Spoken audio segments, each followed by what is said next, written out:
मैं सिर्फ आपसे एक क्वेश्चन पूछूंगा। If you are so smart then why you not happy.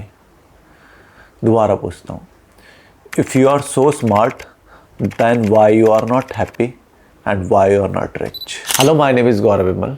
मेरी आज की जो वीडियो है मेरी एक फेवरेट बुक इंट्रोड्यूस कराने के लिए, क्योंकि मुझे लगता है अगर आप इन्वेस्टिंग में इंटरेस्टेड हैं तो आपको ये बुक ज़रूर पढ़नी चाहिए। अगर इन्वेस्टिंग ही नहीं, अगर आप बिजनेस में इंटरेस्टेड है तो भी, क्योंकि अगर आप किसी भी तरीके से पैसे कमाना चाहते हैं या ग्रो करना चाहते हैं लाइफ में, तो ये बुक आपको बहुत हेल्प करने वाली है।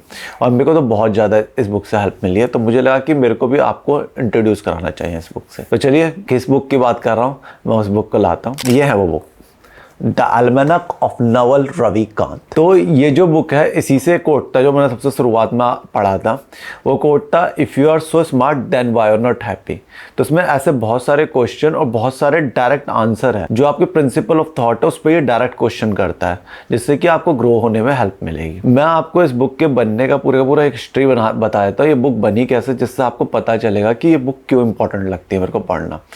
ये नवल रविकांत के ऊपर बुक है, उनके थॉट्स के ऊपर बुक है। ये नवल रविकांत की मदर इंडिया से थी, जो कि कुछ सालों बाद यूएस चली गई थी और विदाउट हस्बैंड के एक सिंगल मदर थी, और उन्होंने अपने बच्चे को पाला। और जैसे जैसे इनकी जो पढ़ाई यूएस में हुई, तो इन्होंने समझा कि ये बिजनेस में अच्छे हैं, और इनकी माँ ने भी इन्हें फोर्स किया तुम्हें बिजनेस में जाना चाहिए, जॉब में नहीं। तो इन्होंने बिजनेस में जाना जरूरी समझा। 25 साल की उम्र में इन्होंने एक कंपनी खड़ी कर दी थी।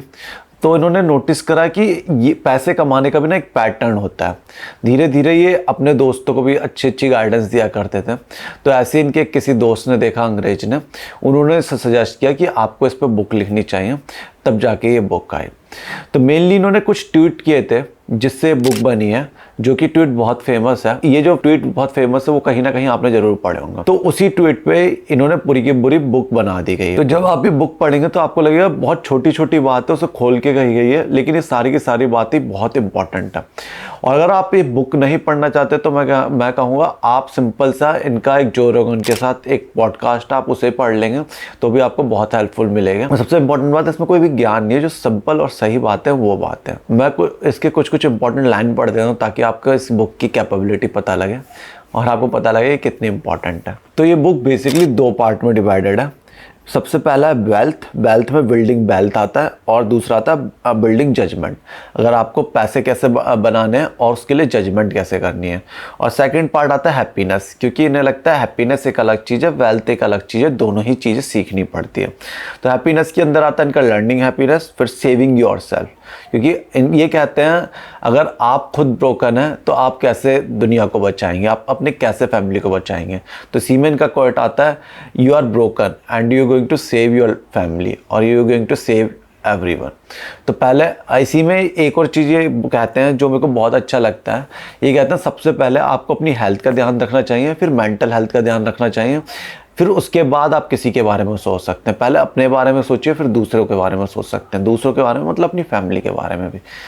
तो इनकी जो ऐसी चीज़ें हैं वो बड़ी अच्छी लगती है और बहुत ही आपके काम आने वाली है। तो चलो मैं कुछ पढ़ता हूँ इस बुक से। तो जो इनका वेल्थ का पार्ट ही स्टार्ट होता है वो ऐसे स्टार्ट होता है, उसमें सबसे पहले ही लिखा हुआ है, how to get rich without getting lucky. क्योंकि काफ़ी लोगों को लगता है जिसने पैसा बना लिया वो लक्की है। तो ये बात ही इस पे करते हैं कि विदाउट लक्की हुए आप कैसे पैसे बना सकते हैं।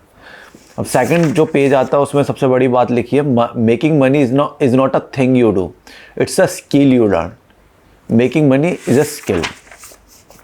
अब इसी में आ जाते हैं how to get rich without getting lucky. उसमें इन्होंने बहुत सारी बातें कही है, लेकिन इसमें जो कुछ पॉइंट है इंपॉर्टेंट वो मैं पढ़ देता हूँ। Understand ethical wealth creation is possible if you secretly despise wealth. अगर आपको लगता है कि किसी के पास पैसा है तो उन्होंने बुरे तरीके से कमाया होगा, या आप उसे नेगेटिव में लेते हैं, तो इट विल इल्यूड यू, तो पैसा भी आपसे भागेगा। अगर आप अच्छे तरीके से पैसा कमाना नहीं जानते, आपको लगता है ईमानदारी से पैसा नहीं कमा सकता, तो वैसा ही होगा, आप जैसे सोचते हैं वैसा होता है। इसमें एक और बात है, you will get rich by giving society what it wants but does not yet know how to get at scale. तो ये तो बेसिक्स बात है, ये तो आप सबको ही मालूम है। इसमें एक और लाइन है जो बहुत इंपॉर्टेंट है, become the best in the world at what you do, keep redefining what you do until this is true. ये मेरे को बहुत अच्छा लगा। तो ये था वेल्थ वाले पार्ट में। अब मैं हैप्पीनेस पे आता हूँ। हैप्पीनेस का जो पहला पन्ना कहता है the 3 big one in lives are wealth, health and happiness. We pursue them in that order, but their importance is reverse. तो ये कहते हैं सबसे पहले हैप्पीनेस इंपॉर्टेंट होती है, फिर हेल्थ, और सबसे लास्ट में वेल्थ इंपॉर्टेंट होती है। Don't take yourself so seriously, you are just a monkey with a plan. तो ये काफ़ी लोगों ने कहा है कि हैप्पीनेस आपके खुद से आती है, किसी और चीज़ से नहीं आती है, बड़ी बड़ी बातें लगती है। लेकिन अब मैंने भी नोटिस किया हैप्पीनेस आपका खुद का मूड होता है। आप खुश रहना चाहते हैं तो खुश रहेंगे, बाकी चीज़ें जो हो रही है वो आप खुद ही हैंडल कर सकते हैं। खुशियाँ खुशियों को अट्रैक्ट करती है। तो इनका मानना है और काफ़ी लोगों का मानना है हैप्पीनेस अपने आप से आती है। तो वो चीज़ आपको सीखना पड़ता है, खुद खुश रहना। एक मेरे को बहुत अच्छा कोट लगा, वो मैं पढ़ देता हूँ। If you ever want to have peace in your life, you have to move beyond good and evil. Happiness is what there when you remove the sense that something is missing in your life. Happiness, love and passion are not things you find, they are choices you made. Very interesting. एक और चीज़ इन्होंने बहुत important कही है, every desire is a chosen happiness. बहुत ही interesting book है, ये book आपको ज़रूर पढ़नी चाहिए। ऐसी और भी जो भी इंपॉर्टेंट मेरे को बुक लगेगी इन्वेस्टिंग से रिलेटेड और थोड़ा फिलॉसफी से भी रिलेटेड, क्योंकि अगर आप इन्वेस्टिंग कर रहे हो तो आपको फिलॉसफी के बारे में मालूम होना चाहिए, उस टाइप की मैं वीडियो डालता रहूँगा। तो आज के लिए तो मेरी ये रिकमेंडेशन है, बहुत स्ट्रॉन्ग रिकमेंडेशन है, अल्मेनाक ऑफ नवल रविकांत। बहुत ईजी बुक है, आप 2-3 दिन में भी पढ़ सकते हैं, 1 दिन में भी पढ़ सकते हैं, कोई बहुत मोटी बुक नहीं है। इसे पढ़ने में आपको मज़ा भी आएगा, आप ग्रो भी कर पाएंगे। तो आज के लिए मेरा इतना ही, थैंक यू।